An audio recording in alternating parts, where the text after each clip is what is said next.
Nasihat pertama untuk para penuntut ilmu adalah apa yang disampaikan oleh Imam Ibnu Mubarak. Beliau pernah mengatakan, yang pertama kali harus dilakukan oleh penuntut ilmu, awalul ilmi, yaitu niat yang ikhlas kepada Allah Subhanahu wa ta'ala. Ini adalah wasiat pertama yang harus benar-benar kita masukkan, bukan hanya ke otak kita namun ke hati kita. Karena ini nasihat para ulama besar. Bahkan saking pentingnya nasihat ini, Ibnu Abi Hamzah pernah mengatakan, aku sangat berharap ada seorang ulama yang meluangkan waktunya membuat sebuah kajian yang isinya adalah tentang niat.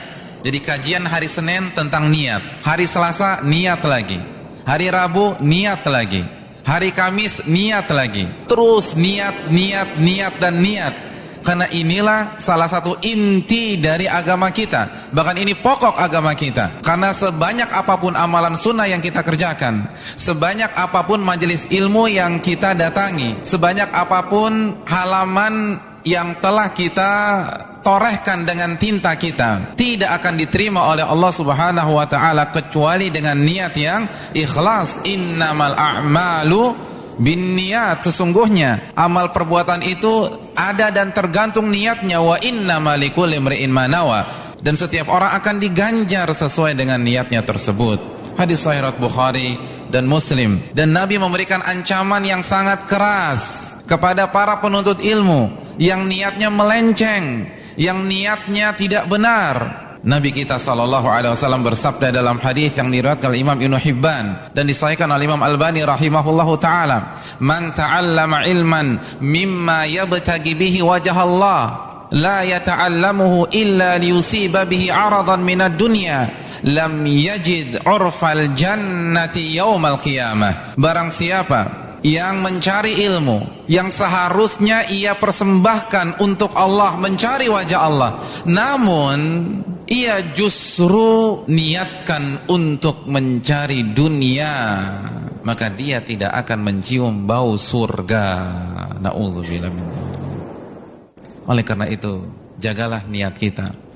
Makanya para ulama sangat takut sekali dipuji orang, sangat takut terkenal. Ayyub As-Sikhtiyani, Sayyidul Ulama, kata Imam Az-Zahabi, ini pemimpinnya ulama di masanya, pemimpinnya ulama. Apa kata beliau? Dzukirtu wa la uhibbu an udhkar. Aku disebut-sebut orang, aku dipuji-puji orang, dan aku benci diomongin orang seperti itu. Aku nggak suka dipuji. Subhanallah. Ini Sayyidul Ulama.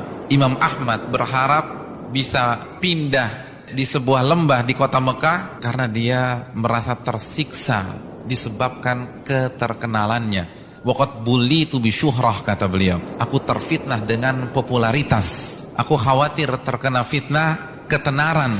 Mereka nggak senang. Al-Imam An-Nawawi, hadirin, apa gelarnya? Ulama besar mazhab Syafi'i, Yahya bin Sharaf bin Murri Abu Zakaria An-Nawawi rahimahullah. Bahkan banyak para ulama Syafi'i mengatakan beliau adalah orang nomor 1 dalam mazhab Asy-Syafi'i. Kalaupun ada yang bisa bersaing dengan beliau, itu adalah Al-Imam Ar-Rafi'i. Apa gelar beliau? Muhyiddin. Artinya apa? Penghidup agama. Begitu beliau mendengar gelar ini sudah disematkan kepada beliau, beliau menyampaikan kata-kata emas yang dibawakan oleh Imam As-Sakhawi rahimahullah. Beliau mengatakan, la aj'alu fi hillin man laqabani Muhyiddin. Aku tidak halalkan, aku akan tuntut sampai hari kiamat kelak orang yang memberikan gelar Muhyiddin kepada diriku.